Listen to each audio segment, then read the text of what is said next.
आज हमारे क्लास का जो टेंस है वो टेंस आ गया past indefinite. Past indefinite tense. तो पास्ट इंडेफिनिट टेंस में और इसमें आप डाल लीजिए a number. Past indefinite tense में ए नंबर आया और ए नंबर में आ जाएगा अफर्मेटिव सेंटेंसेस। अफर्मेटिव सेंटेंसेस और अफर्मेटिव सेंटेंसेस में इसमें फर्स्ट नंबर हेड पॉइंट हम लोग करते हैं फर्स्ट। और फर्स्ट में तुम इस घर में रहते थे, इसमें पहला आ गया तुम इस घर में रहते थे। तो तुम इस घर में रहते थे और फुल स्टॉप। देखिए ध्यान देना है कि हम लोगों के जो टेंस में प्रेजेंट टेंस हम लोगों ने पूरा देख लिया और प्रेजेंट टेंस के बाद अब हमें पास्ट टेंस देखना है। तो पास्ट में हमें 4 देखने हैं और पास्ट में जो 4 हैं तो पहला हम लोग चल रहे हैं इसमें से पास्ट इंडेफिनिट। तो ये जो सेंटेंस आया तुम इस घर में रहते थे, तो यहाँ पर हम देखेंगे कि सबसे पहले ये किस टेंस का सेंटेंस है। तो हमने देखा कि ता थे, ता था, ती थी, ते थे अगर वाक्य के अंत में आता है तो वह पास्ट इंडेफिनिट होता है। यहाँ पर रहते थे, ते थे आया तो ये पास्ट इंडेफिनिट हुआ। और जब पास्ट इंडेफिनिट को हम सॉल्व करते हैं तो पास्ट इंडेफिनिट में अफर्मेटिव, नेगेटिव और इंट्रोगेटिव सेंटेंस आते हैं। लेकिन पास्ट इंडेफिनिट में आपको ये ध्यान देना है कि जब अफर्मेटिव वाक्य होगा तो सहायक क्रिया नहीं आएगी और पास्ट इंडेफिनिट में जब नेगेटिव और इंट्रोगेटिव सेंटेंस होंगे तभी सहायक क्रिया आती है। यानी ये भी ध्यान देना है कि what is the place and point where we have to use the helping verb. So in the past indefinite sentence, in affirmative sentences we have not to use the helping verb, only the negative sentence and interrogative sentences we have to use the helping verb, it means the auxiliary verb। अगर हमें देखते हैं कि affirmative sentence आया past indefinite है तो past indefinite में affirmative sentence यदि आया है तो हम हेल्पिंग वर्ब का यूज नहीं करेंगे। अब वहीं पर हमें देखें कि अगर पास्ट इंडेफिनिट में नेगेटिव सेंटेंस आया है तो वहाँ पर हेल्पिंग वर्ब का प्रयोग करेंगे और इंट्रोगेटिव का करेंगे। अब यहाँ पर हमने देखा कि अगर हमने अफर्मेटिव सेंटेंस है और यहाँ पर हमने सहायक क्रिया का प्रयोग नहीं किया तो इसका ये नियम है कि ऐसी स्थिति में हम कर्ता लिखेंगे और कर्ता के बाद मेन वर्ब की सेकंड फॉर्म। इसका मतलब ये हम कह सकते हैं कि जब सहायक क्रिया नहीं आएगी तो पास्ट इंडेफिनिट में अफर्मेटिव सेंटेंस में वर्ब की सेकंड फॉर्म लगाएंगे और वर्ब की सेकंड फॉर्म ही उसे पास्ट इंडेफिनिट का संकेत करती है।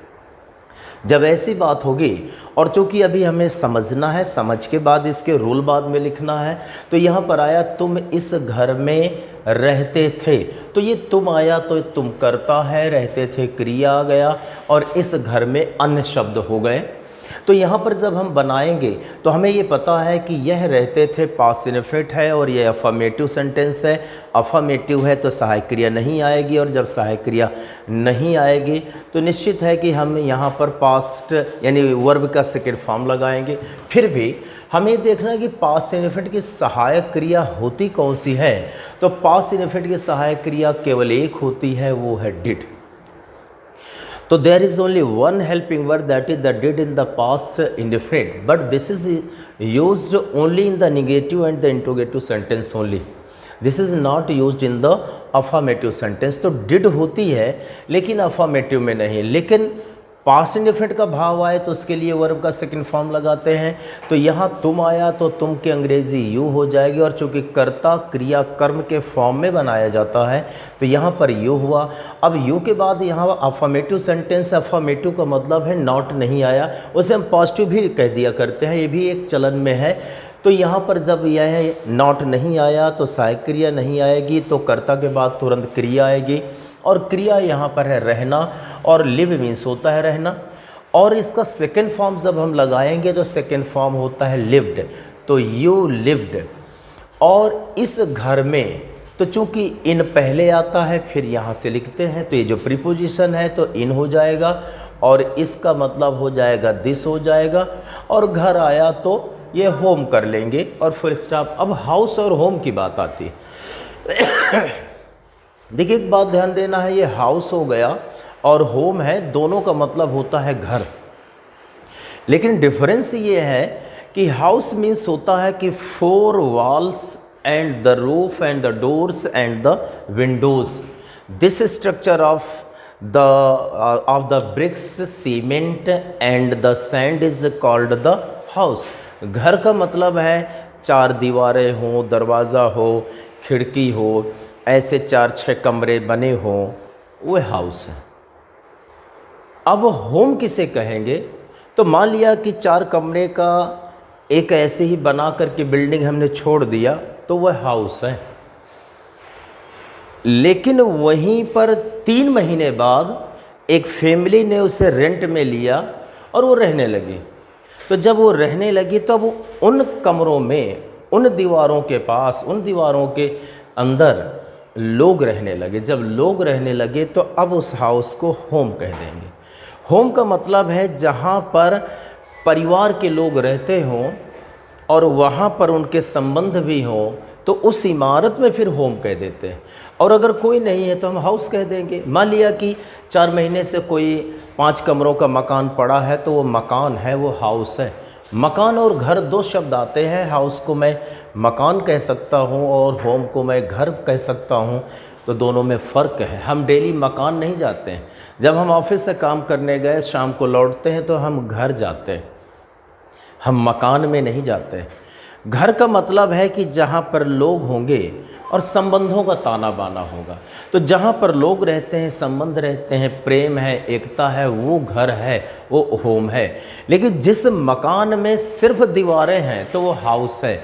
इसलिए आप ये ध्यान दीजिएगा कि जिस इमारत में कोई नहीं रहता है तो वह मकान है, वो हाउस है। और जिस इमारत में लोग रहने लगे तो हाउस ना होकर के होम है, क्योंकि वहाँ रिलेशन आ जाते हैं और एक दूसरे से यानी आपस में बहुत ही प्रेम रहता है। जहाँ पर 2 या 2 से अधिक लोग हैं या एक भी व्यक्ति है, जहाँ पर लोग रहते हैं, प्रेम है, तो ऐसी इमारत को होम कह देंगे। और जहाँ पर नहीं है कोई तो वह हाउस की श्रेणी में आएगा। कभी कभी ये भी स्थिति होती है कि लोग हैं भी लेकिन आपस से प्रेम नहीं है, झगड़ा, तो तब लोग कह देते हैं क्या बताएं, मैं होम में नहीं रहता, मैं हाउस में रह रहा हूँ।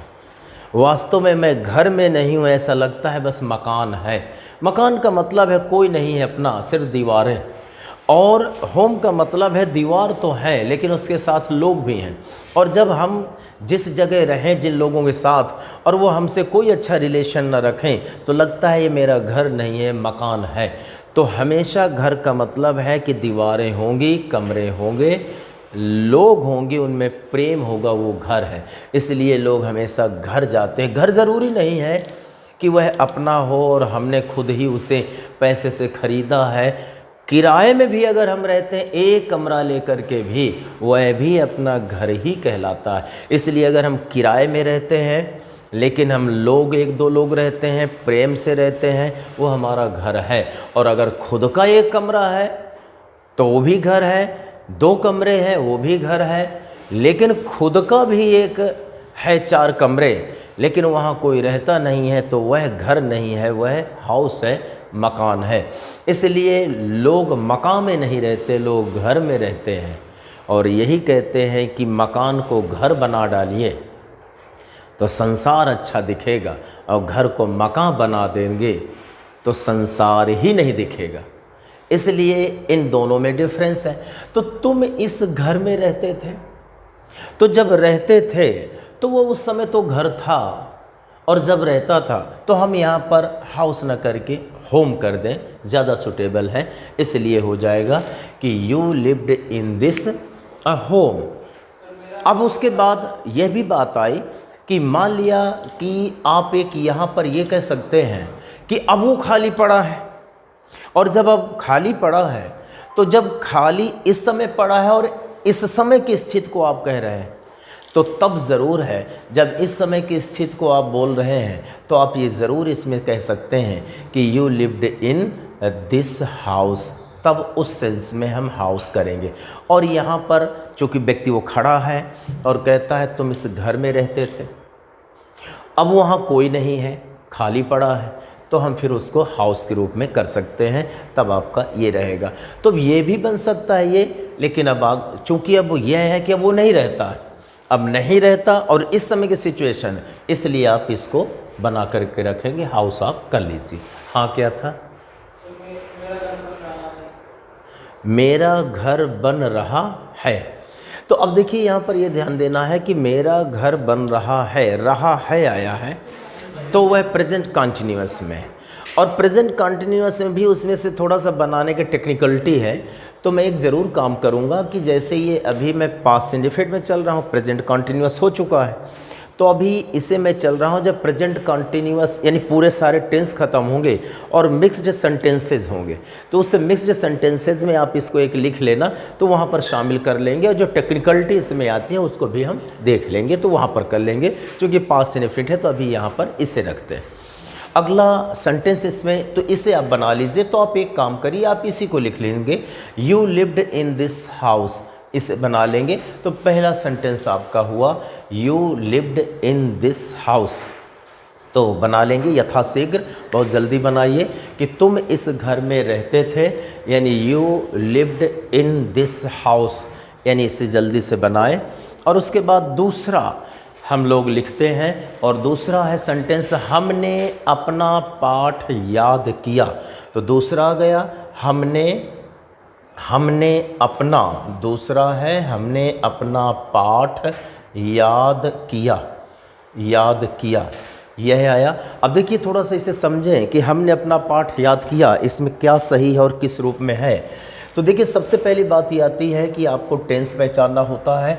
आपको मालूम है ता था, ती थी, ते थे यदि आया तो पास्ट इंडेफिनिट हुआ करता है। लेकिन मैंने ये भी आपसे बताया था, अगर वाक्य के अंत में केवल आ आए, केवल ई आए, केवल ए आए, यहाँ पर किया है तो सिर्फ किया, आ आया है, तो जब वाक्य के अंत में केवल आ आए वह भी पास्ट इंडेफिनिट होता है। इसलिए पास्ट इंडेफिनिट की दो पहचान होती है, ता था, ती थी। जैसे मैं यहाँ पर एक ये कहूँ और इसमें लेते हैं थोड़ा सा और पहचानने के लिए, तो सपोज दैट यहाँ पर एक ये लेते हैं और तीसरे रूप में कि यह वह पढ़ता था, सपोज दैट यह आया वह पढ़ता था, यह हुआ। और वहीं पर मैं कहूँ कि वह दिल्ली गया, सिर्फ इतना आया है। और वह दिल्ली गई, यानी यह आया इतना। तो आप ये देखते हैं कि यहाँ पर ता था आया है तो पास्ट इंडेफिनिट है, पास्ट इंडेफिनिट की पहचान है ता था, ती थी, ते थे। लेकिन मैंने ये भी बताया था दो प्रकार के होते हैं। अगर सिर्फ केवल आ जाए, जैसे वह दिल्ली गया, तो आ केवल अंत में है तो भी उसके बाद कुछ नहीं आया तो पास्ट इंडेफिनिट है। वह दिल्ली गई तो केवल ई आया है, वो भी पास्ट इंडेफिनिट है। और अगर हम कहें कि वे दिल्ली गए, अगर ऐसा आया है तो वाक्य के अंत में केवल ए आया है, ये भी पास्ट इंडेफिनिट है। लेकिन अगर यहीं पर मैं ये कहूँ कि वह दिल्ली गया और वह दिल्ली गया है, अगर ये कह दें तो अब यह प्रेजेंट परफेक्ट हो जाएगा। इसका मतलब यह है कि सिर्फ आ आएगा तो पास्ट इंडेफिनिट है, और अगर यहाँ पर है आ गया तो प्रेजेंट परफेक्ट हो जाएगा, तो ये प्रेजेंट परफेक्ट हुआ। वह दिल्ली गई है, तो यह भी कौन सा टेंस हो जाएगा? प्रेजेंट परफेक्ट हो गया। इसी तरह वे दिल्ली गए हैं तो प्रेजेंट परफेक्ट, सिर्फ है जुड़ने से प्रेजेंट परफेक्ट हो गया। लेकिन अगर मैंने यहाँ पर है और है को हटा दिया और सिर्फ आ गया वह दिल्ली गया, तो कौन सा टेंस हो गया? पास्ट इंडेफिनिट हो गया। और ता था, पढ़ता था, ये भी कौन सा है? पास्ट इंडेफिनिट है। लेकिन यहाँ पर यह मैं कहूँ कि आपका वह दिल्ली गया था, अब ऐसा करते हैं तो जब गया था तो यहाँ पर आथा आ जाए तब भी पास्ट इंडेफिनिट। इसका मतलब पास्ट इंडेफिनिट के तीन पहचान है, और तीन पहचान में अब आप यहाँ पर ये देखेंगे कि यह वह पढ़ता था, वह दिल्ली गया और वह दिल्ली गया था, ये सेंटेंस आए। अब आपको देखना है कि किस टेंस में वर्किंग हो रही है, कौन सा सही है। तो ता था, ती थी आए पास्ट इंडेफिनिट, केवल आ केवल ई, केवल ए, तो पास्ट इंडेफिनिट। और आ था, ई थी, ए थे भी अगर अंत में आएगा तब भी पास्ट इंडेफिनिट है इन सिचुएशन में। तो हमने यहाँ पर ये लिया है कि हमने पाठ याद किया। अब इस दृष्टिकोण से आप मुझे बताएं कि हमने पाठ याद किया, ये कौन सा टेंस होगा? प्रेजेंट यानी पास्ट इंडेफिनिट। जब पास्ट इंडेफिनिट होगा तो पास्ट इंडेफिनिट तो आपका अफर्मेटिव भी होता है, निगेटिव भी होता है, इंट्रोगेटिव होता है, और ये पास्ट इंडेफिनिट आपका कौन सा है? अफर्मेटिव। और जब पास्ट इंडेफिनिट अफर्मेटिव है तो आपको पता है उसमें से हेल्पिंग वर्ब का प्रयोग नहीं करते हैं। तो जब हेल्पिंग वर्ब का प्रयोग नहीं करते, ऐसी स्थिति में मेन वर्ब की सेकंड फॉर्म का प्रयोग करते हैं। तो यहाँ पर हमने है और याद किया है, और बाकी शब्द आ गया अपना पाठ, यानी ये कर्म है, हमारा ऑब्जेक्ट है। तो ऐसी स्थिति में हम हमने के लिए वी लगाएंगे और याद किया। जैसा मैंने मीनिंग के फॉर्म आपको याद कराया था, तो लर्न मीन्स होता है याद करना, और यहाँ पर उसकी कौन सी फॉर्म आएगी? Second form. तो वी लर्नट, तो वी लर्नट यानी यह आएगा, और उसके बाद अपना। अच्छा मुझे बताएं कि यहाँ पर अपने के लिए क्या आएगा? ये मेन, हाँ, चूँकि हमने आया और इसकी अंग्रेज़ी वी है तो इसके लिए हो जाएगा अवा, और पाठ की अंग्रेज़ी हो जाएगी यानी लेसन। तो अवा लेसन। चलिए इसे आप लोग बना लीजिए, ये दूसरा भी बना लें। वी लर्नड अवा लेसन, वी लर्नड अवा लेसन।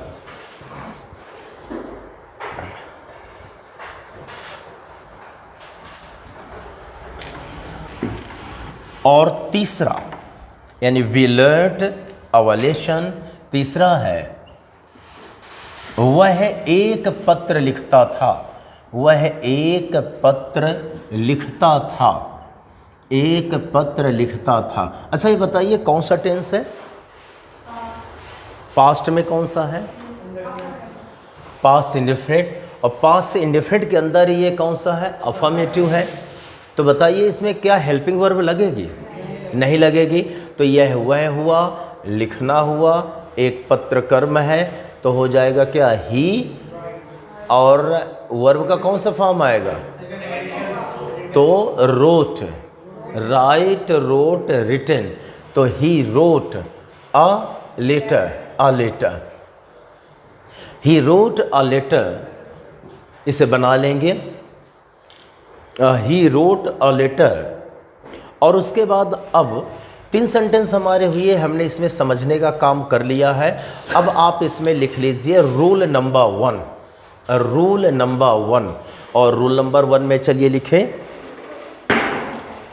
वाक्य के अंत में, रूल नंबर 1 आया, वाक्य के अंत में ताथा, वाक्य के अंत में ताथा, तिथि, कॉमा ज़रूर लगाते रहिएगा, ताथा, तिथि, तेथे, तेथे, कॉमा, केवल, केवल आ, कॉमा, केवल ई, केवल ई, कॉमा, केवल ए, केवल ए, केवल आ, केवल ई, केवल ए, कॉमा, आ था, कॉमा, आ था, कॉमा, ई थी, ई थी, कॉमा, ए थे,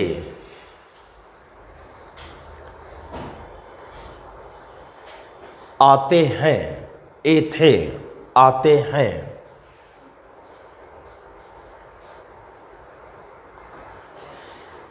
और रूल नंबर दूसरा लिख लेंगे, रूल नंबर दूसरा, ए थे, आते हैं। और इसके बाद रूल नंबर दूसरा, केवल डिड सहायक क्रिया होती है, only did helping verb is in past indefinite tense केवल डिड सहायक क्रिया होती है, केवल डिड DID डिड सहायक क्रिया होती है। और रूल अगला लिख लेंगे, रूल थर्ड आया, और रूल थर्ड में लिखना है अफर्मेटिव सेंटेंस में हेल्पिंग वर्ब का प्रयोग नहीं किया जाता है। अफर्मेटिव सेंटेंस में हेल्पिंग वर्ब का प्रयोग नहीं किया जाता है।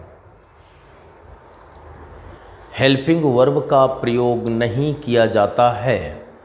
ऐसी स्थिति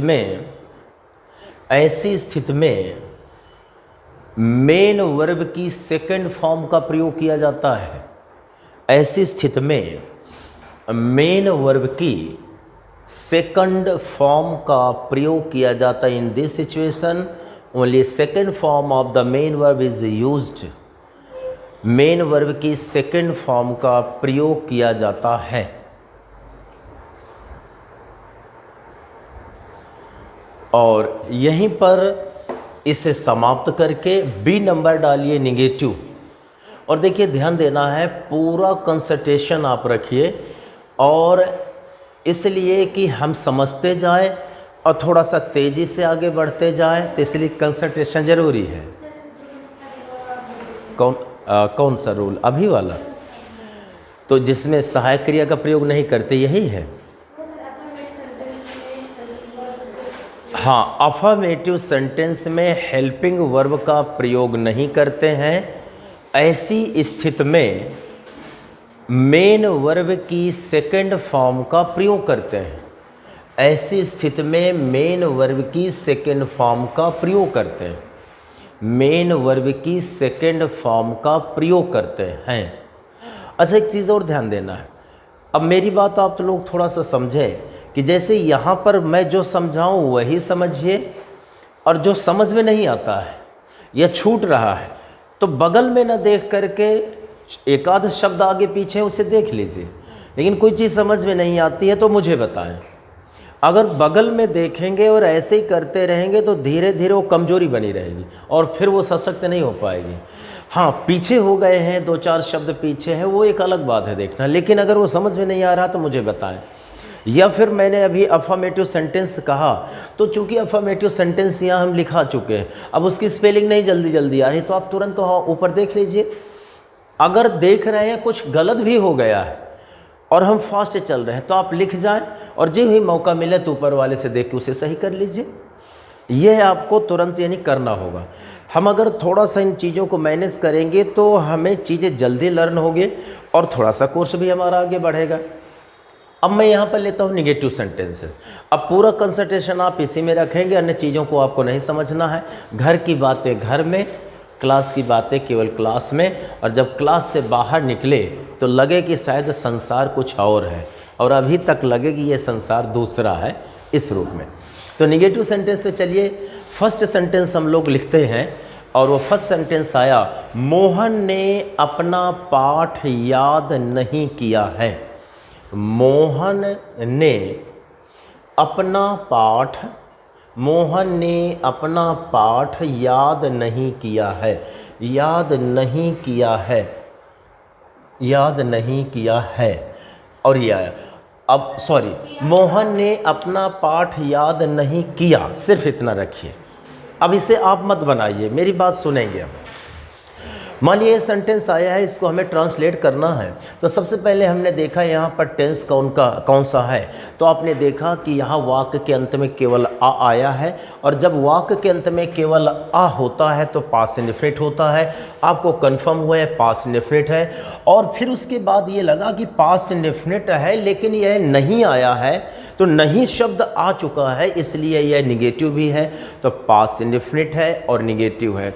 अब तुरंत आपके दिमाग में आया कि पास्ट इंडेफिनिट की हेल्पिंग वर्ब कौन सी होती है, तो पास्ट इंडेफिनिट की हेल्पिंग वर्ब एक ही होती है, डिड होती है।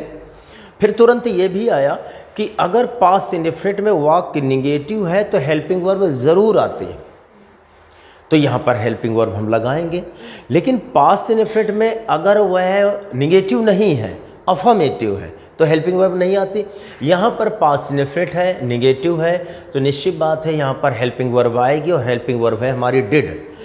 लेकिन फिर अब आपको ये सोचना है कि अगर हेल्पिंग वर्ब आ जाती है तो मेन वर्ब की कौन सी फॉर्म आएगी। तो जब भी हेल्पिंग वर्ब आएगी तो मेन वर्ब की फर्स्ट फॉर्म ही आएगी। हाँ, जहाँ हेल्पिंग वर्ब नहीं आती वहाँ सेकंड फॉर्म आती है। तो यहाँ इतना कंफर्म हुआ कि डिड का प्रयोग भी होगा और डिड के बाद मेन वर्ब की फर्स्ट फॉर्म आएगी। और अभी आपको बनाना नहीं है, आप थोड़ा सा देखें, मोहन है और याद करना है और अपना पार्ट है। तो जब अगर हम यहाँ करेंगे तो हम पास्ट इंडेफिनिट को जब हम टेंस में बदले ट्रांसलेट करें तो मोहन हो जाएगा, और चूँकि सहायक क्रिया यहाँ पर आनी है तो मोहन डिड, और जब भी सहायक क्रिया लगाते हैं उसके तत्काल बाद नॉट का प्रयोग हो जाता है, तो मोहन डिड नॉट। और जब सहायक क्रिया के बाद नॉट आएगा उसके बाद मेन वर्ब आएगी और कौन सा फॉर्म आएगा, फर्स्ट फॉर्म आएगा। तो यहाँ पर याद करना, तो याद करना लर्न मीन्स होता है याद करना, तो मोहन डिड नॉट लर्न, और उसके बाद बचा क्या, अपना पार्ट। और चूंकि यहाँ पर मोहन है, मोहन मेल कैंडिडेट है, तो मेल के लिए अपने के लिए क्या आएगा। अगर यहाँ पर सीता होता तो अपने के लिए हर, अगर यहाँ पर वे होता दे तो अपने के लिए यानी दे, तो लर्न, और लर्न के बाद हो जाएगा हिज, और उसके बाद हो गया लेसन, और देन हो गया फुल स्टॉप। तो चलिए इसे आप सॉल्व कर लीजिए। इसे लिख ले कि Mohan did not learn his lesson, Mohan did not learn his lesson. और अगला सेंटेंस मैं आपको दे रहा हूँ, आप खुद बनाइएगा पहले, बाद में मैं सॉल्व करूँगा। तो Mohan did not learn his lesson, और मोहन डिड नॉट, जल्दी जल्दी लिखा करे। और जब लिख गया तो अब सेकंड आया सेंटेंस, उसने एक किताब नहीं लिखी, उसने एक किताब नहीं लिखी, एक किताब नहीं लिखी। तो ये आप लोग बनाइए, उसके बाद सॉल्व करेंगे हम लोग। एक किताब नहीं लिखी,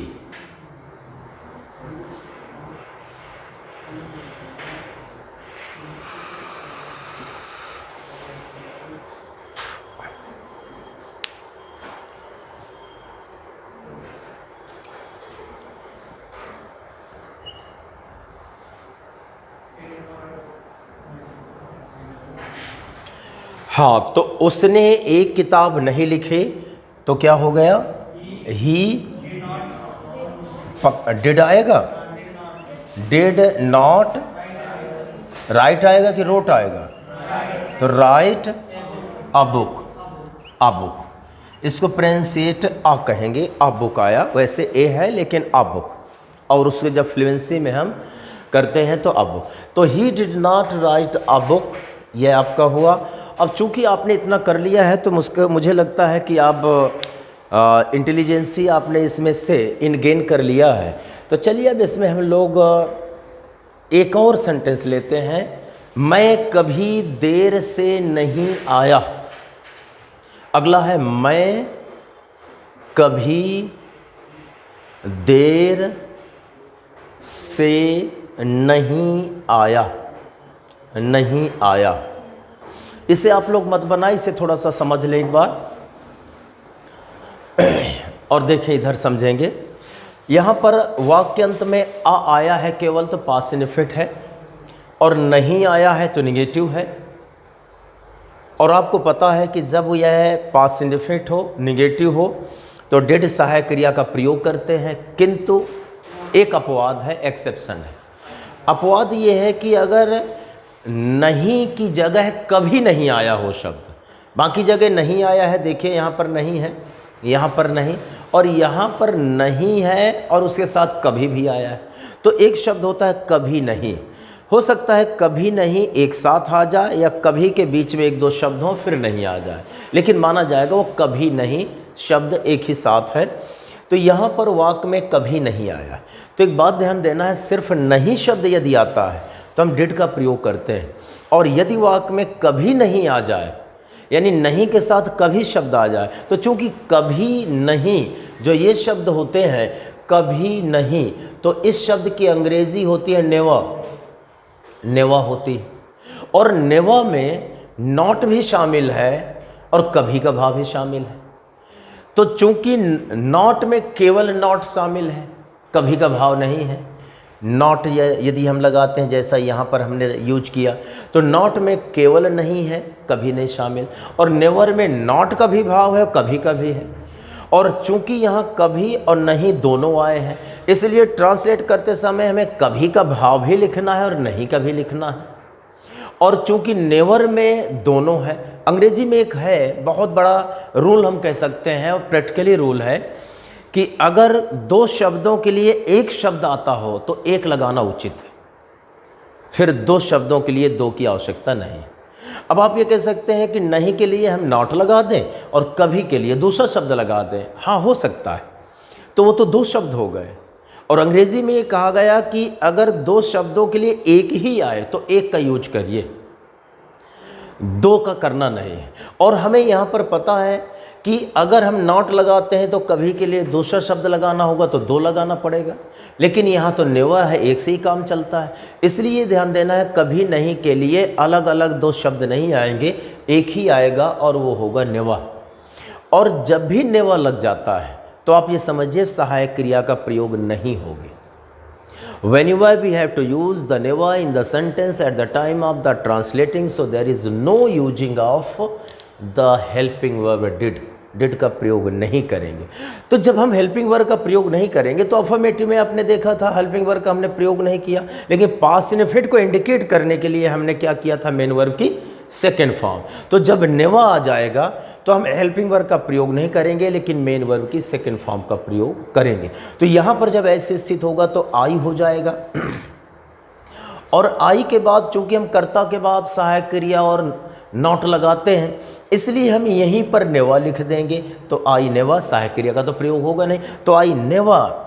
और यहाँ पर आया कि देर नहीं आया, तो आई नेवा केम, आया आना, कम केम कम, तो आई नेवा केम। और देर है, देर का हो जाएगा लेट, और देन हो जाएगा आपका full stop.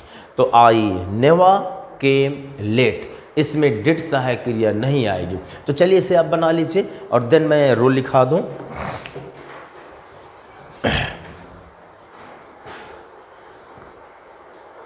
I never came late, और उसके बाद अब आप लिखें रूल नंबर 1। हाँ, अगर मान लिया कभी और नहीं दोनों शब्द ना आए तो अफर्मेटिव है, तो अफर्मेटिव से बनेगा। और नेवा आ जाता है तो सहायक क्रिया नहीं आती, तो तब भी अफर्मेटिव के ढंग से बनेगा। अफर्मेटिव का मतलब सेकंड फॉर्म हम क्यों लगाते हैं, पास्ट इनफिनिट का भाव के लिए। तो अगर ये नहीं आता तो फिर अफर्मेटिव की तरह ही बनेगा। हाँ, इसमें लिखेंगे रूल नंबर 1, डिड सहायक क्रिया का प्रयोग करके नॉट का प्रयोग करते हैं। डिड सहायक क्रिया का प्रयोग करके, और मैं शॉर्ट में ही लिखाता हूँ, ये नहीं है कि करता फिर उसके बाद डिड और उसके बाद नॉट, ऐसा ना करके शॉर्ट में।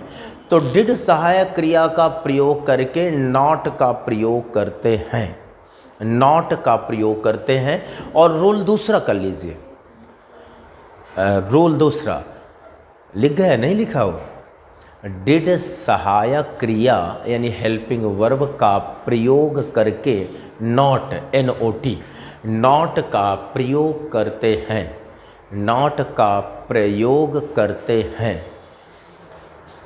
और रूल दूसरा, मेन वर्ब की फर्स्ट फॉर्म का प्रयोग करते हैं, मेन वर्ब की फर्स्ट फॉर्म का प्रयोग करते हैं, मेन वर्ब की फर्स्ट फॉर्म का प्रयोग करते हैं। First form is used when we have to add helping verb did। और रूल अगला, नेवर आने पर, नेवर NEVER, नेवर, नेवर आने पर हेल्पिंग वर्ब का प्रयोग नहीं किया जाता है। Helping verb is not used when never comes.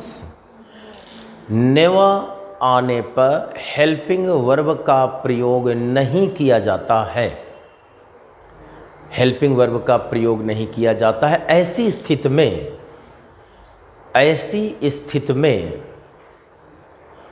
Main verb की सेकंड फॉर्म का प्रयोग किया जाता है।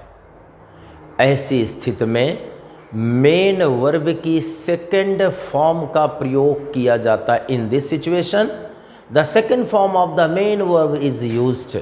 मेन वर्ब की सेकंड फॉर्म का प्रयोग किया जाता है,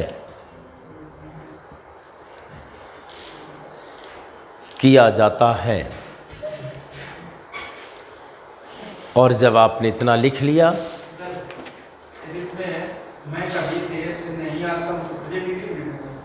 मैं कभी देर से नहीं आता था के जगह आता हूँ, तो बिल्कुल है प्रेजेंट डिफरेंट हो जाएगा, ताहूँ हो जाएगा। और ये प्रेजेंट डिफरेंट के आधार पर बनेगा। अब प्रेजेंट इंडिफरेंट में वहाँ भी आपका है कि नेवर जब आ जाता है तो सहायक क्रिया का प्रयोग नहीं करते हैं, और जब सहायक क्रिया का प्रयोग नहीं करते हैं तो मेन वर्ब में एस या यस का है। तो यानी यह है आई नेवा, तो एस का प्रयोग करेंगे या यस का प्रयोग करेंगे या वर्ब की फर्स्ट फॉर्म का। 3 सिचुएशन बताई गई थी।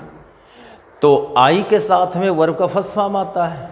अगर ही होता तो एस या यस लगाते। तो आई नेवर कम लेट, ये प्रेजेंट इंडेफिनिट बन जाता है। तो प्रेजेंट इंडेफिनिट, और अगर मान लिया पास्ट इंडेफिनिट बनाना है कि ता था गया, तो आई नेवर केम हो जाएगा, लेट हो जाएगा, यानी सेकेंड फॉर्म होगा। तो अब इसमें से निगेटिव सेंटेंस को हम लोग समाप्त करते हैं, और इस निगेटिव के बाद अब सी नंबर डाल लीजिए। पास्ट इंडेफिनिट में अफर्मेटिव ख़त्म, पास्ट इंडेफिनिट में निगेटिव ख़त्म, और पास्ट इंडेफिनिट का सी नंबर आया इंट्रोगेटिव सेंटेंस। चूँकि आपको कई बार मैंने इंट्रोगेटिव लिखाया है, इसलिए मैं पूरी स्पेलिंग यहाँ पर नहीं लिखूँगा। आप लिखिए, थोड़ा सा समझने का काम करें कि आप बोर्ड में देखें और बार बार वही उतारें। नो, दिमाग में लिख डालिए और फिर दिमाग से उतारें, नहीं तो फिर तो कहते हैं नकलची। तो देखिए, अगर अक्ल है तो अकलची होना चाहिए, नकलची नहीं। सीखने के लिए 1-2 बार 4 बार होता है, बाकी तो फिर ये तो इंट्रोगेटिव सेंटेंसेस। अब इंट्रोगेटिव सेंटेंसेस में पहला सेंटेंस हम लोग चलिए लिखते हैं बड़े प्रेम से, और इसे सॉल्व करने का काम करें। सोहन कब लौट कर आया। देखिए, बढ़िया व्यक्ति है वो है, सोहन कब लौट कर आया, कब लौट कर आया, यह। और आया के बाद क्वेश्चन मार्क है, इंट्रोगेटिव है, तो इंट्रोगेटिव साइन हुआ। तो अच्छा, इसे एक बार समझ लीजिए, फिर बाद में आप बनाइएगा। इधर देखें, आप लोग एक्सपर्ट हैं मैंने माना, फिर भी एक बार देख ले। सोहन कब लौट कर आया। अच्छा, टेंस कौन सा है आप बताएं। पास्ट इंडेफिनिट है, क्योंकि केवल आया है। अच्छा, पास्ट इंडेफिनिट है, आपको पता है कि पास्ट इंडेफिनिट में अगर अफर्मेटिव है तो हेल्पिंग वर्ब नहीं आएगी, और अगर निगेटिव और इंट्रोगेटिव है तो हेल्पिंग वर्ब आएगी ज़रूर। और ये भी है, हेल्पिंग वर्ब एक ही है पास्ट इंडेफिनिट की, डिड है। तो ये तो इंट्रोगेटिव है, तो सहायक क्रिया आएगी। और जब भी सहायक क्रिया आती है तो मेन वर्ब की कौन सी फॉर्म आती है, फर्स्ट।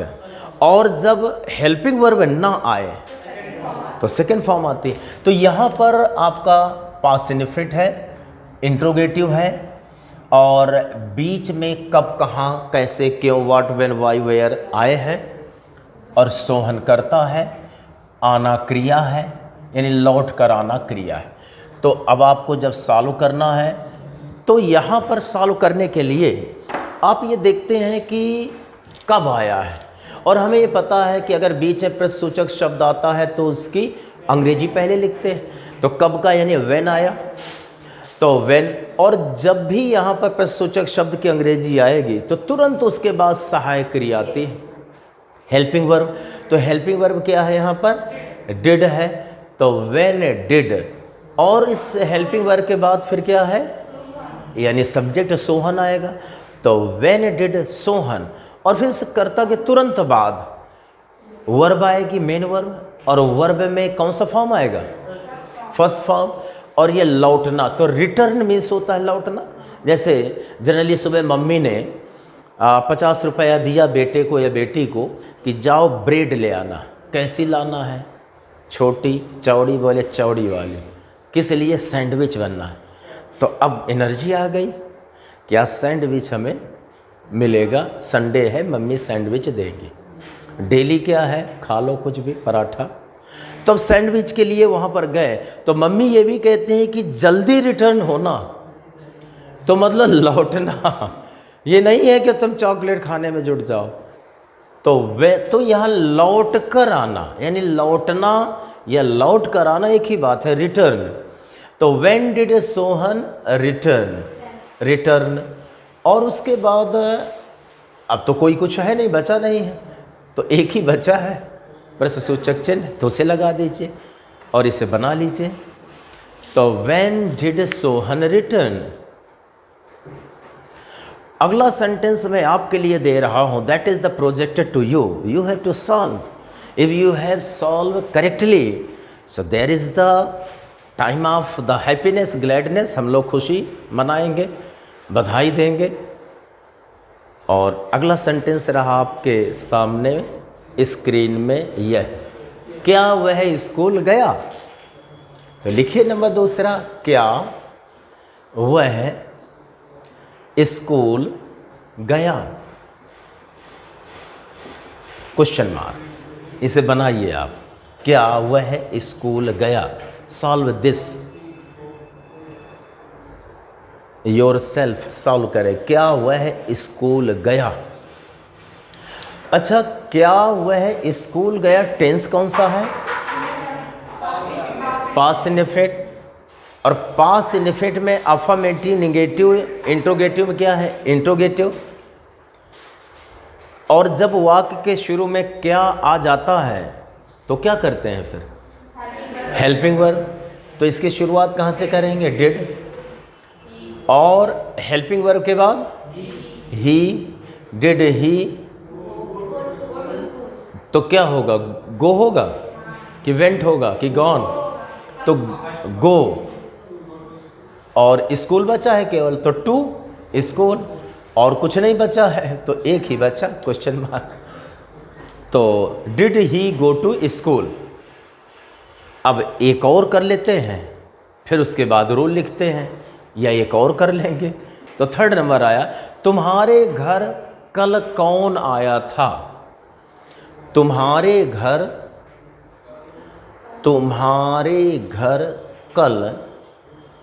कल कौन आया था? मान लिया पड़ोसन ने पूछा कौन आया था।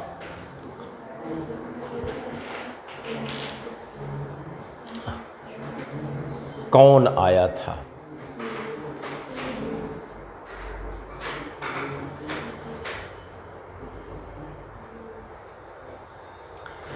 अब देखिए, थोड़ा सा समझें। चलिए बना लीजिए, फिर बाद में समझते हैं।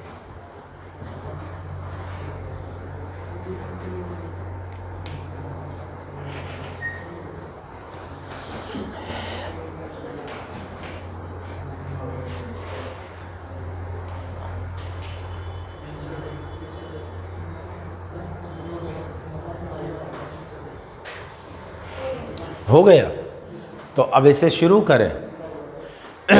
हाँ देखें, ये है जो आपका कौन है। तो वाक्य के मध्य में कौन, कहाँ, कैसे, क्यों शब्द आते हैं। तो जनरली उसका रूल ये किया गया कि उसकी अंग्रेजी लगाइए, उसके बाद सहायक क्रिया लगाएं, कर्ता लगाएं, वर्ब की फर्स्ट फॉर्म। जैसा यहाँ पर कब आया, तो कब का व्हेन है, डिड है, सोहन है, रिटर्न। वैसे ही यहाँ पर भी लगता है कि हाँ ठीक है, कौन की अंग्रेजी हु लगा दें और फिर सहायक क्रिया करता है, लेकिन कौन के साथ थोड़ा सा फार्मूला अलग है। अब जब थोड़ा सा फार्मूला है, क्यों है?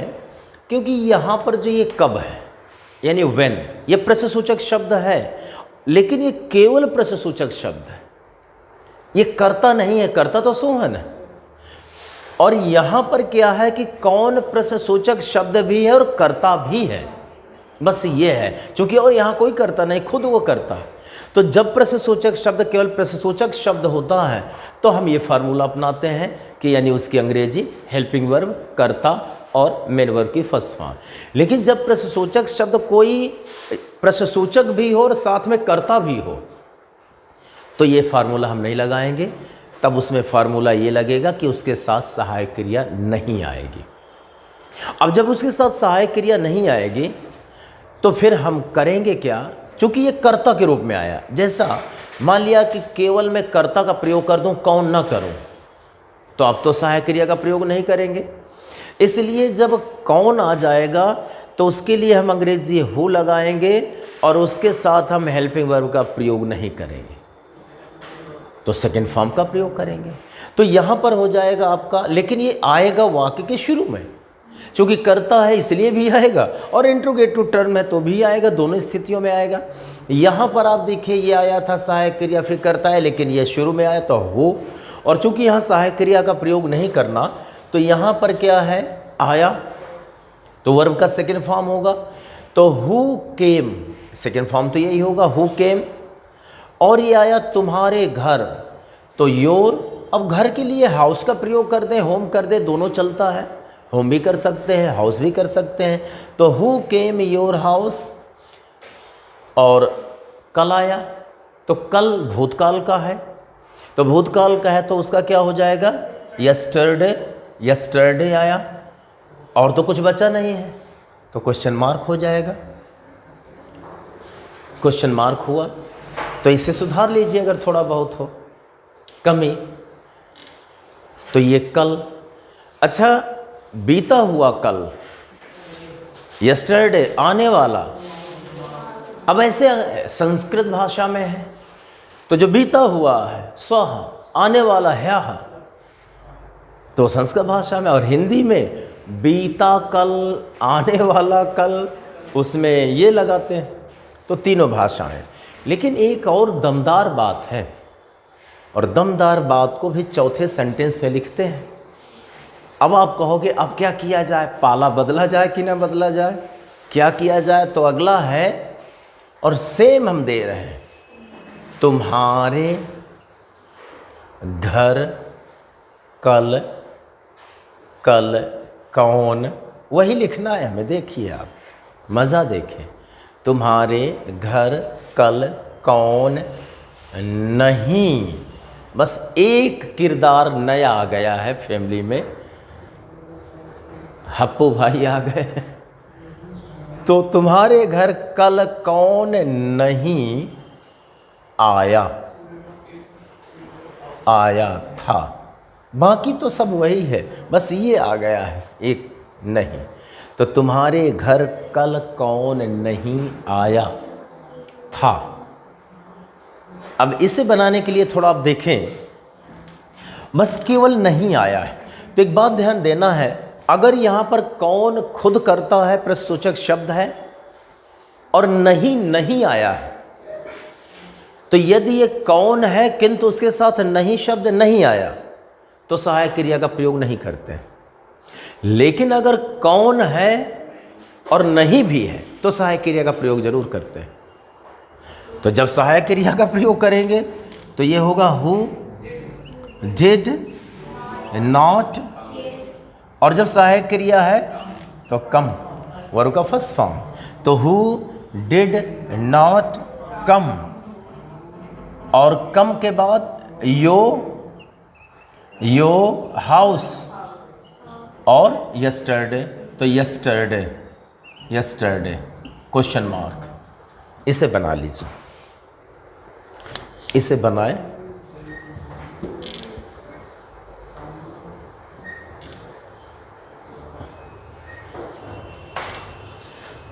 एक और सेंटेंस लिखते हैं, पांचवा, और पांचवें में लिखेंगे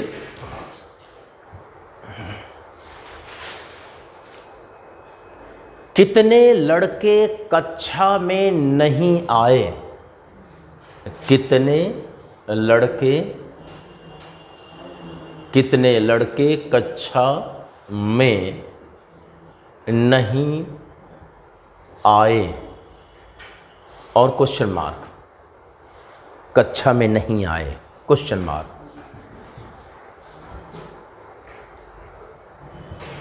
क्वेश्चन मार्क हो जाएगा। हाँ, अब इसे थोड़ा सा समझें, बाद में लिखिएगा आप लोग। देखिए यहाँ पर पास्ट इंडेफिनिट है, ये तो कंफर्म है, लेकिन कितने शब्द आया है, और जो कितने शब्द है वह इंट्रोगेशन का भाव देते हैं, प्रश्न पैदा होता है, इंट्रोगेटिव सेंटेंस है। लेकिन जब भी कितने कितनी आएगा, शब्द आएंगे, तो उनके साथ कोई ना कोई नाउन आता है, यानी कोई संज्ञा, लड़का, लड़की, मकान, दुकान, ये आएगा, ट्रेन, बस, कार, कुछ ना कुछ आएगा। तो ये कितना या कितने आप मानकर चलें कि विशेष सिचुएशन और एक्सेप्शन छोड़ करके इनके साथ कोई नाउन जरूर आएगा। तो यहाँ पर कितने अकेले नहीं है, उसके साथ में लड़के भी, तो कितने लड़के। लेकिन एक इतनी ज़रूर बात है कि कितने से प्रश्नसूचक शब्द तो ये है, तो इसलिए प्रश्नवाचक वाक्य। अगर एक शब्द भी प्रश्नसूचक आया है तो पूरा वाक्य हो जाता है। एक्चुअल में पूरा वाक्य जो प्रश्नसूचक होता है किसी एक शब्द के आने से होता है, उसे हटा दें प्रश्नसूचक वाक्य भी नहीं रहेगा। तो यहाँ पर आया कितने लड़के, कक्षा में नहीं आए, कक्षा में एक अलग बात है, नहीं हो गया, और आए क्रिया है। तो जब हम कितने लड़के की बात करते हैं तो कितने की अंग्रेजी हाउ। अब कितना जल तो हाउ मच, कितने लड़के हाउ मेनी, लड़कों को गिना जा सकता है इसलिए उसके लिए मेनी आएगा, और वाटर को काउंट नहीं कर सकते इसलिए मच आएगा। तो यहाँ पर ये एक बात ये ध्यान देना है कि कितने के लिए हाउ हुआ, अब मेनी आएगा कि मच आएगा वो डिपेंड करता है इसके साथ आए हुए नाउन से।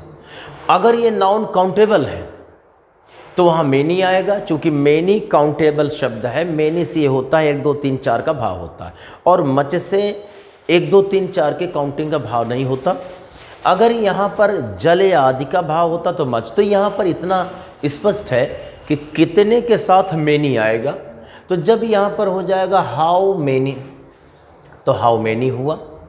और ये भी हमें पता है कि हाउ मेनी के बाद चूँकि यह कितने का हाउ मेनी हमने यहाँ पर अंग्रेजी इसके लिखी, लेकिन ये नाउन इसके साथ जुड़ा है, तो इन शब्दों को भी हम जोड़ेंगे।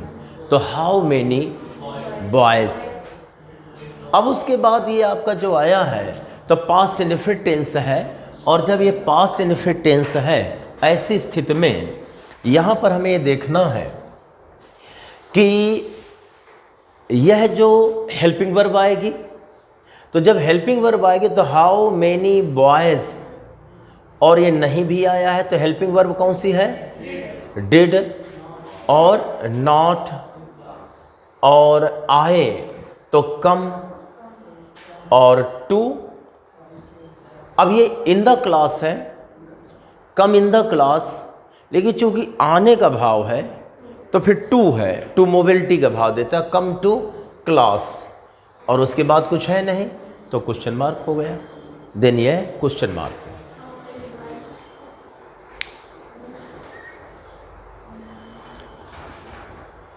हाँ, यहाँ पर ये जरूर कर सकते हैं, टू द क्लास कर ले, to the class, to the class. अब ये 5 सेंटेंस हो गए। अब इसमें रूल लिख लीजिए। रूल आया, रूल नंबर 1,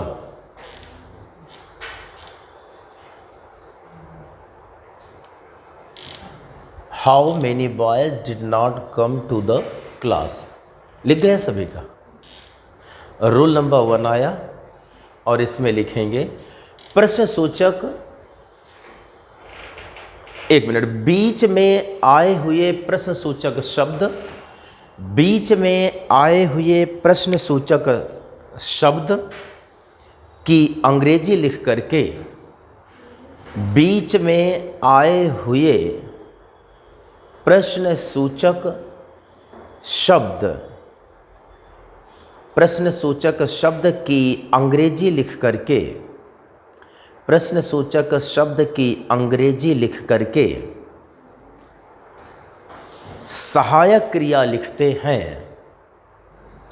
अंग्रेजी लिख करके सहायक क्रिया लिखते हैं। उसके पश्चात कर्ता लिखते हैं, उसके पश्चात कर्ता यानी सब्जेक्ट लिखते हैं, उसके पश्चात सब्जेक्ट लिखते हैं।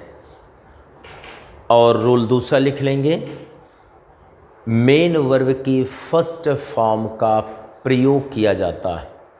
मेन वर्ब की फर्स्ट फॉर्म का प्रयोग किया जाता है। मेन वर्ब की फर्स्ट फॉर्म का प्रयोग किया जाता है।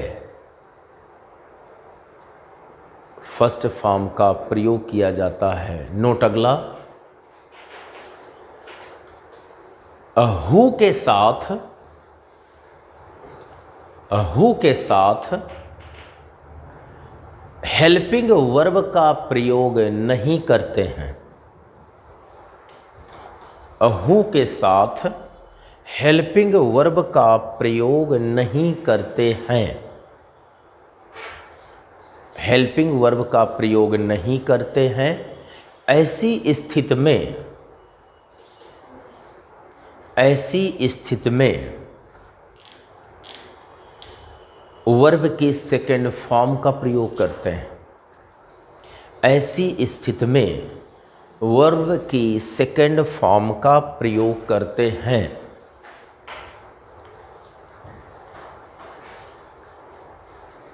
और नेक्स्ट रूल लिख देंगे। नेक्स्ट रूल लिखना है, हु के साथ नॉट आने पर, हु के साथ नॉट आने पर, हु के साथ नॉट आने पर हेल्पिंग वर्ब का प्रयोग करके, हेल्पिंग वर्ब का प्रयोग करके नॉट लिखते हैं। हेल्पिंग वर्ब का प्रयोग करके नॉट लिखते हैं और वर्ब की फर्स्ट फॉर्म का प्रयोग करते हैं। और वर्ब की फर्स्ट फॉर्म का प्रयोग करते हैं। और इसी के साथ हम लोग पास्ट इंडेफिनिट टेंस को यहीं पर समाप्त करते हैं। नेक्स्ट टेंस हम लोग लेते हैं दूसरे नंबर में, और दूसरा नंबर आ गया past continuous tense. Past continuous tense, कई बार कॉन्टिन्यूअस की स्पेलिंग हम लोग लिख चुके हैं, इसलिए पास्ट कॉन्टिन्यूअस टेंस यानी हमें कॉन्टिन्यूअस को दिमाग में लिखना है। Past continuous tense. अब पास्ट कॉन्टिन्यूअस टेंस में कितना बढ़िया फार्मूला कि तुरंत ए नंबर डालिए और इसमें से लिख लीजिए अफर्मेटिव सेंटेंसेस। इतना आपको लिखना है और उसके बाद आपको विरामावस्था में लेखनी को पहुंचा देना है। और केवल सुनिए, समझें, फिर बाद में सॉल्व करें। तो अफर्मेटिव सेंटेंसेस आया। अब उसके बाद यहाँ पर समझने का जो काम करना है, तो प्रेजेंट यानी पास्ट कॉन्टिन्यूअस टेंस आया, बिल्कुल ना लिखिएगा। अब आप केवल देखें, पास्ट कॉन्टिन्यूअस की सहायक क्रियाएं दो होती हैं, वाज और वर, दो सहायक क्रियाएं हैं। इसे वेयर नहीं पढ़ते हैं, वर्ब। तो वाज और were two helping verbs are in past continuous tense. अब रही बात कि वाज का प्रयोग कहाँ करते हैं, ये थोड़ा हल्का है, छोटा है तो छोटे के साथ आएगा, और बड़ा है तो बड़े लोगों के साथ मीटिंग करेगा। तो वाज है, ही के साथ वाज का प्रयोग होता है, सी के साथ वाज का प्रयोग होता है, इट के साथ वाज का प्रयोग होता है। और कोई सिंगुलर नंबर कोई सब्जेक्ट है, मोहन, सोहन, श्याम, राधा, पपीता, गीता, सीता, तो सब्जेक्ट आया, उसके साथ हम प्रयोग करते हैं। और एक हमारा और आता है प्रोनाउन आई, तो आई के साथ भी वाज का प्रयोग करते हैं। हाँ, अब आई के साथ है, ये एक एक्सेप्शन समझ लें। ये आई को लगा होगा मुझे वाज के साथ चलना है, आई के साथ वाज आता है, ये एक रूल है। अब बात आई ही, सी, इट, सिंगुलर नंबर सब्जेक्ट और आई के साथ वाज है। अब वर की बात आई, तो वर का यहाँ पर जैसे वी है, आई तो हट गया, तो वी है, यू है, यू भी। अब आप ये कहें यू एक बहुत बड़ा, मतलब एक कहा जाए बहुत अच्छा शब्द है। यू ही लिखा जाता है, वाई ओ यू, और एक व्यक्ति के लिए भी लिखा जाता है, बहुत सारे व्यक्तियों के लिए भी लिखा जाता है। और यू आपका चाहे एक के लिए लिखा गया हो या बहुत के लिए, सहायक क्रिया उसके साथ वर ही आती है। अब इससे हम लोग समझेंगे कि कहाँ पर यू एक के लिए है और कहाँ पर अनेक के लिए। तो यहाँ पर वर के साथ में, यानी वर किसके साथ आएगी? वी है, यू है और दे है, यह आया। तो वी, यू, दे। और प्लूरल नंबर यानी बहुवचन, प्लूरल नंबर कोई सब्जेक्ट है तो उसके साथ भी ये प्रयोग होता है। इसको तो आप समझ कर पहले चलें, लिखना तो है नहीं, अभी बाद में लिखना है, पहले समझना है, समझना ज़रूरी है।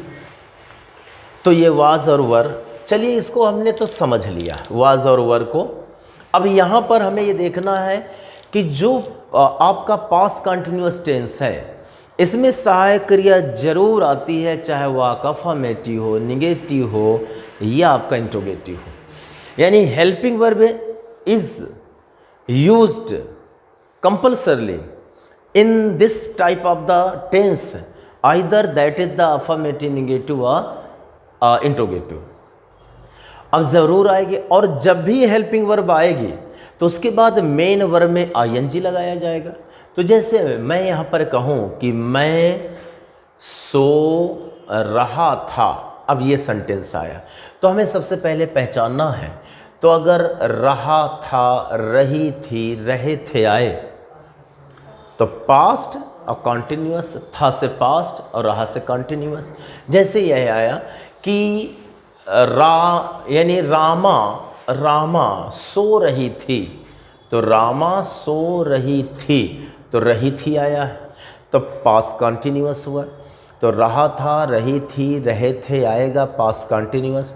और पास्ट कॉन्टिन्यूअस में हमें ये भी पता है कि सहायक क्रिया या तो वाज या तो वर, और ज़रूर आती है। यहाँ पर हमने देखा मैं करता है, सोना क्रिया है, इतना ही तो है। तो पास्ट कॉन्टिन्यूअस है, तो अगर हम सॉल्व करेंगे तो पहले आई आएगा, और हमें ये मालूम है कि इसके तुरंत बाद सहायक क्रिया जरूर आती है। तो आई के साथ क्या होता है? वाज। और फिर मेन वर्ब है, ये भी हम समझ चुके हैं कि मेन वर्ब में आईएनजी लगाएंगे, स्लीपिंग, और कुछ बचा नहीं तो फुल स्टॉप। रामा सो रही थी तो रामा हो जाएगा, और उसके बाद रामा सिंगुलर है, एक वचन करता है, तो रामा वाज, और उसके बाद स्लीपिंग हो जाएगा, रामा वाज स्लीपिंग, और देन फुल स्टॉप होगा।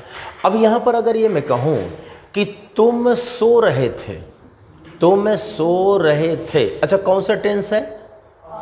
पास्ट कंटिन्यूअस है। जब पास्ट कंटिन्यूअस से रहे थे आया, तुम करता है सोना, तो हो जाएगा यू वर स्लीपिंग, ये आया, कोई और शब्द नहीं है, देन फुल स्टॉप, यही बनेगा। तो चलिए अफर्मेटिव में अब हम पहला सेंटेंस करते हैं, और पहला सेंटेंस आप ही बनाइए, सबसे पहला सेंटेंस आप बनाएंगे अफर्मेटिव में, और वह आया अफर्मेटिव में, मैं अपनी किताब पढ़ रहा था। मैं अपनी किताब पढ़ रहा था, और फुल स्टॉप, मैं अपनी किताब पढ़ रहा था। बनाइए इसे, आप सॉल्व करें।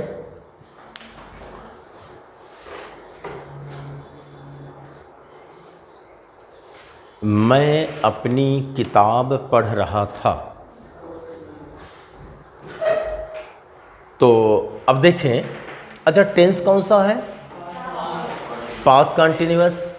अच्छा पास्ट कंटिन्यूअस में अफर्मेटिव है कि निगेटिव? और अफर्मेटिव में सहायक क्रिया आती है या नहीं? और यहाँ पर कर्ता आई है, आई के साथ सहायक क्रिया वाज। तो यह है पढ़ना, और क्या पढ़ना? अपनी किताब, तो क्या हो जाएगा? आई वाज रीडिंग, और अपनी किताब तो माई बुक होगा। तो माई बुक। चलिए ये आपने बना। एक सेंटेंस और लिखिए। सेकेंड सेंटेंस आया, रामा एक मधुर गाना गा रही थी। रामा एक मधुर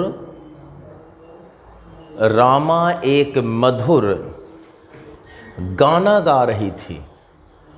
गाना गा रही थी, आप लोग ही सॉल्व करिए। गा रही थी, तो बनाइए, सॉल्व करें। तो रामा वाज, और गाना सिंगिंग, तो सिंगिंग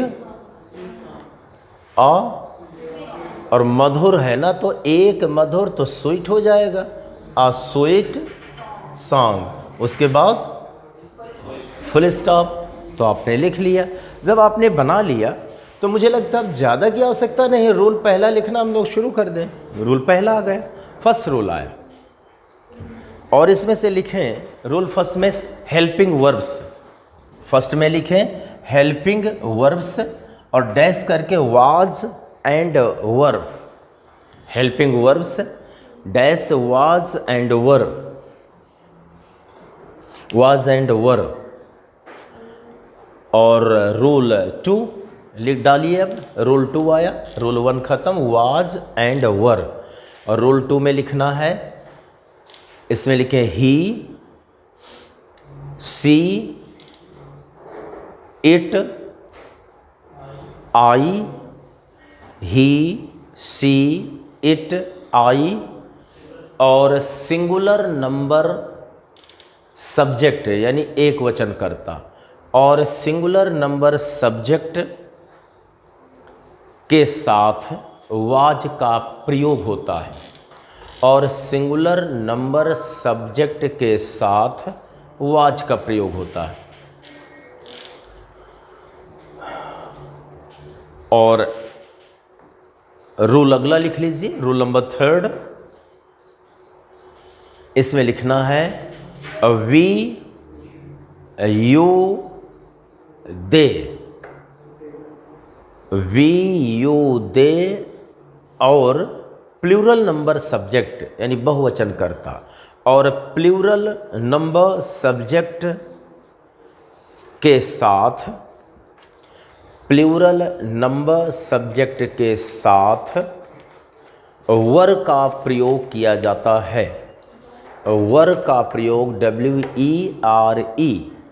WERE वर का प्रयोग किया जाता है।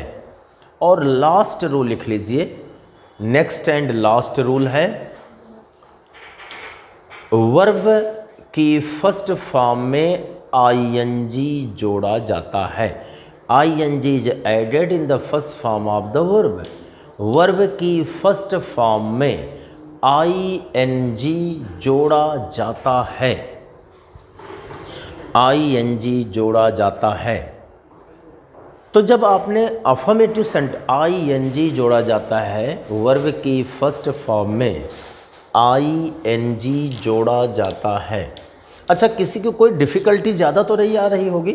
थोड़ा बहुत तो माली अड़चने होना ही चाहिए। खेल अगर थोड़ा जटिल ना हो तो मज़ा ही नहीं आता है। तो होना चाहिए, पेपर थोड़ा टफ आता है तभी मज़ा कुछ आता है, नहीं तो लगता है रे बेकार है सब। तो कुछ तो जटिलता होनी चाहिए, लेकिन हम जटिलता को सॉल्व करें तो आवश्यक है कि अब B नंबर डाल लीजिए, निगेटिव सेंटेंसेस। और ये तो आप चुटकी बजाएंगे और चोटी पर पहुंच जाएंगे, निगेटिव सेंटेंसेस। और ये तो आप एक सेंटेंस मुझे लगता है बनाएंगे और 1-2 रूल लिखेंगे और इसे हम एंड कर देंगे। तो चलते हैं। राम घर नहीं जा रहा था। राम घर नहीं जा रहा था। तो Ram was not going to home। घर है, घर का लगा दीजिए होम, चूँकि अब घर आया है तो अब होम कर दे, तो होम आया। एक और बना लीजिए, आप सॉल्व करें, एक मज़ा आएगा क्योंकि वो भी सरल है। वे नहीं सो रहे थे। अब देखिए, अब हिंदी नहीं लिख पाए, अंग्रेजी आप कर रहे हैं। अब मुझे लगता है कि अंग्रेजों को यहाँ आना पड़ेगा सीखने के लिए अंग्रेजी कि चलिए चलते हैं भाई, सीखते हैं। तो वे नहीं सो रहे थे। हाँ, तो वे नहीं सो, बिल्कुल सही, सो रहे थे। और आया दे वर नॉट स्लीपिंग। और तो कुछ है नहीं इसमें से कोई सब, तो फुल स्टॉप। अब रूल नंबर 1 कर लीजिए। रूल 1 आया, रूल 1 आया, और रूल 1 में लिखते हैं सहायक क्रिया के तुरंत बाद, यानी हेल्पिंग वर्ब के तुरंत बाद, हेल्पिंग वर्ब के तुरंत बाद नॉट का प्रयोग किया जाता है। हेल्पिंग वर्ब के तुरंत बाद नॉट का प्रयोग किया जाता है। नॉट का प्रयोग किया जाता है।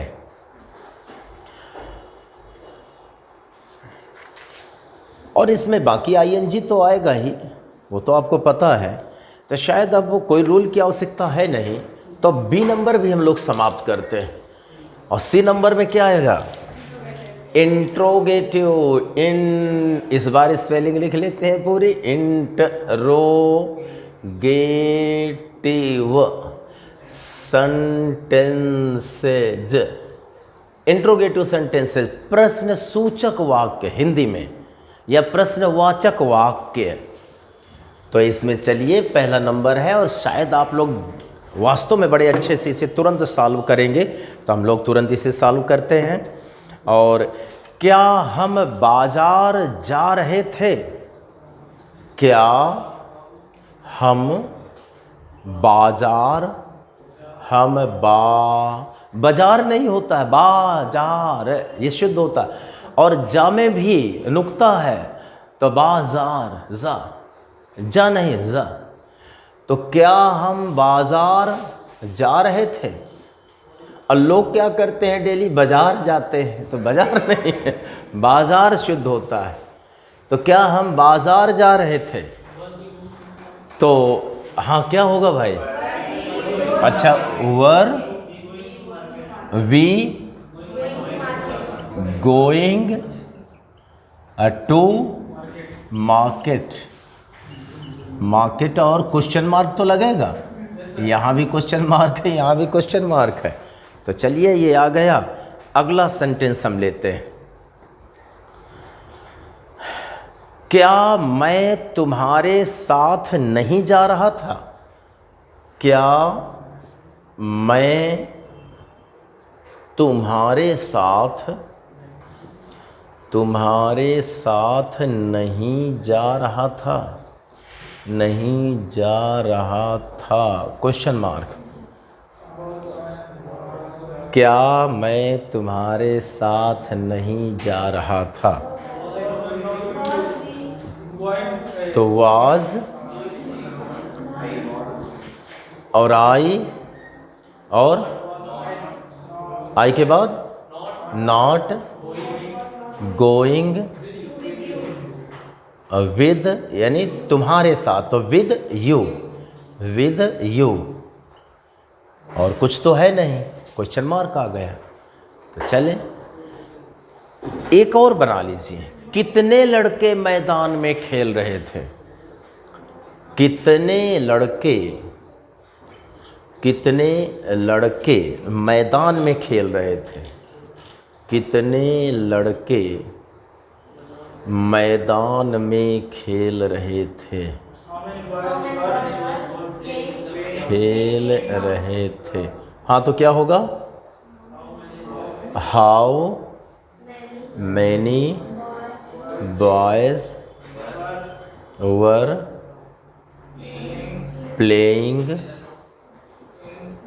इन द फील्ड या ग्राउंड। तो इन द फील्ड, और तो कुछ है नहीं, क्वेश्चन मार्क। चलिए इसे आप कर लीजिए। अब रूल नंबर 1 कर लेते हैं, बिना समय गंवाए आगे बढ़ते हैं। तो रूल 1,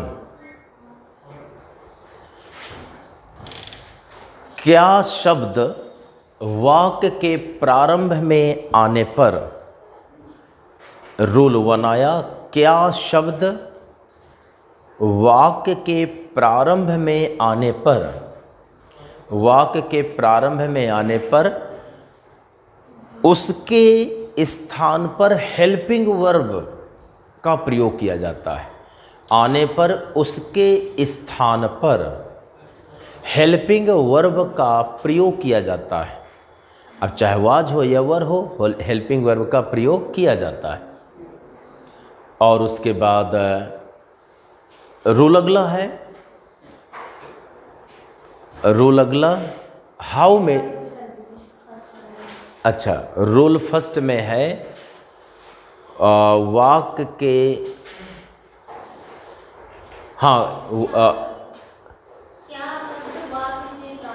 हाँ तो क्या शब्द वाक्य के प्रारंभ में आने पर उसके स्थान पर हेल्पिंग वर्ब का प्रयोग किया जाता है, उसके स्थान पर हेल्पिंग वर्ब का प्रयोग किया जाता है।